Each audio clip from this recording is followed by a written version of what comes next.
তাই তো আইলাম সাগরে, তাই তো আইলাম সাগরে। এবার দীঘায় রঙিন সারাদিন,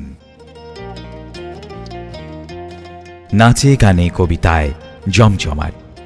14ই মার্চ শুক্রবার 2025 সৈকতে দোল উৎসব, গুণীজন সম্বর্ধনা ও সান্ধ্যকালীন সাংস্কৃতিক অনুষ্ঠান। আয়োজনে পূর্ব মেদিনীপুর প্রেস ক্লাব।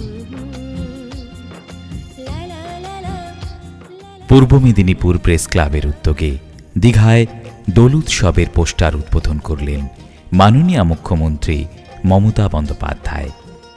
সঙ্গে রয়েছেন আমাদের জেলা শাসক শ্রী পূর্ণেন্দু মাঝি এবং পুলিশ সুপার শ্রী সৌম্যদেব ভট্টাচার্য।